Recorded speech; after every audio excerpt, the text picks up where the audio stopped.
High friend केमन आछो तोमरा आशा करी भालो आछो आमिओ खूब भालो आछि। तो आजके आमि तोमादेर काँठाल दिए केक तैरी करे देखाबो। और तार जन्य आमि नियेछि एई काँठालेर कोया। आमि अल्प परिमाणेई नियेछि कारण आमि छोटो करेई केक तैरी करब। और तार थेके आमि बीजगुलो आमि बेर करे निচ্ছি। एई शाँसगुलोई आमि नेब। तो चलो सबगुलो बीजगुलो आमि बेर करे निই, तारपर आमि तोमादेर देखाচ্ছি।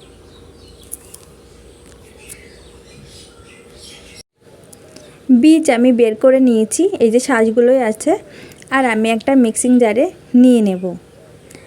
আর আমি এটা একদম স্মুথ ভাবে পেস্ট করে নেব। এর মধ্যে কিন্তু আমি জল ইউজ করব না।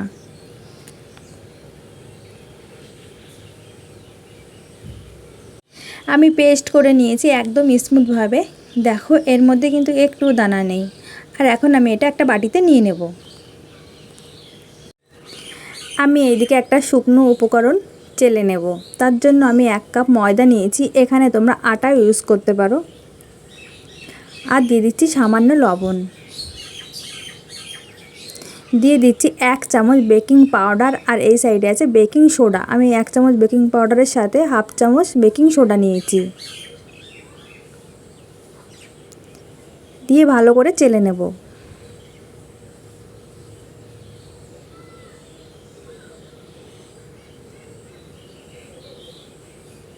আর যে দানাগুলো আছে এগুলো আমি ফেলে দেব।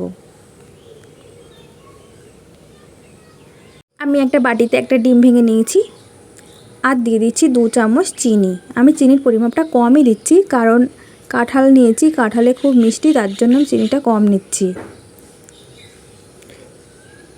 আর দিয়ে দিচ্ছি সাদা তেল। এখানে আমি 2 চামচ মতো সাদা তেল নিয়েছি।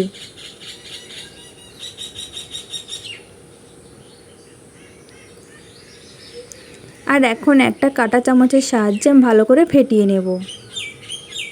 এখানে আমি চিনি দিয়েছি যাতে চিনির দানাটা ভালোভাবে গুলে যায়। এটা ভালোভাবে ফেটালে কিন্তু কেকটা খুব সুন্দর হবে।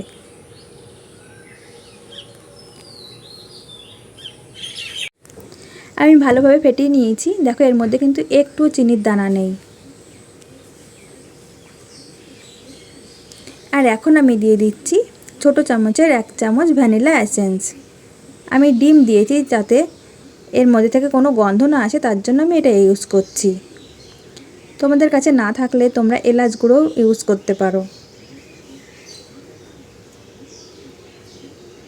আর দিয়েছি সেই কাঁঠালের পিউরি। এখানে বড় চামচের 1 চামচ মতো কাঁঠালের পিউরি হয়েছে। আর আমি এটা খুব ভালো করে ডিম আর চিনির মিশ্রণের সাথে মিশিয়ে নেব। ডিম আর চিনির মিশ্রণের সাথে আমি কাঁঠালের পিউরি খুব ভালোভাবে মিশিয়ে নিয়েছি। আর এখন আমি এই শুকনো উপকরণ থেকে অল্প অল্প করে আমি দিয়ে নেব।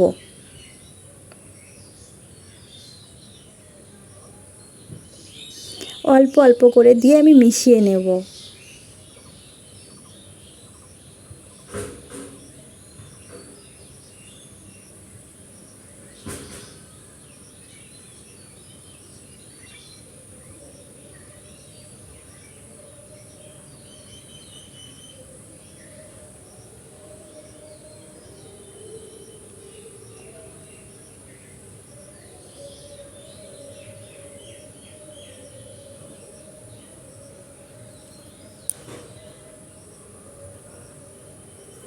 যদি মনে হয় যে ব্যাটারটা একটু গাঢ় হয়ে যাচ্ছে তাহলে তোমরা এখানে দুধ ইউজ করতে পারো, কিংবা দুধ না থাকলে জল ইউজ করতে পারো।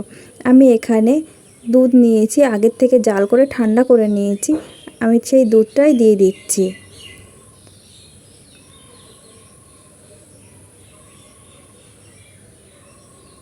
এইভাবে আমি একটা ব্যাটার তৈরি করে নেব। ব্যাটার আমার রেডি হয়ে গেছে।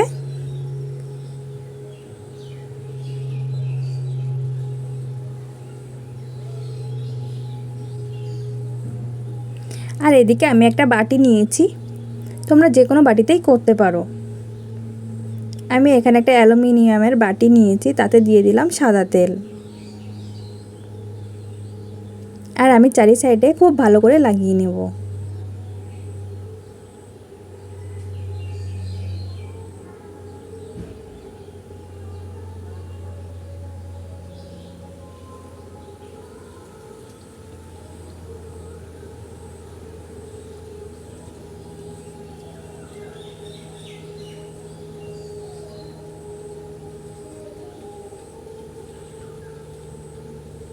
আর দিয়ে দিচ্ছি ময়দা।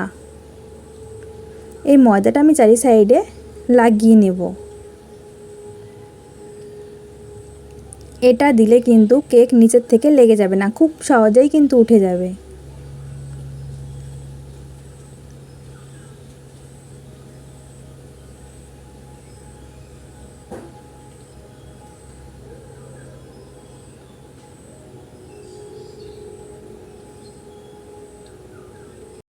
আমি বাটিটা রেডি করে নিয়েছি, আর এখন আমি এটা ঢেলে দেব।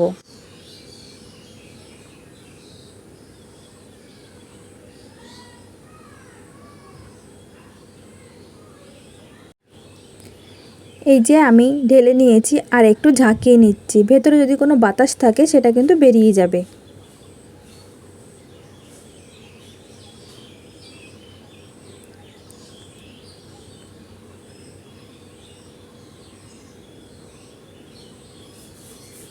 আর এখানে আমি কিছুটা চেরি নিয়েছি, চেরি দিয়ে আমি একটু সাজিয়ে নিচ্ছি। তোমরা এখানে বাদামও নিতে পারো বা পছন্দ মতো কোনো কিছু নিয়ে সাজিয়ে নিতে পারো। এটা শুধু দেখতে ভালো লাগার জন্য।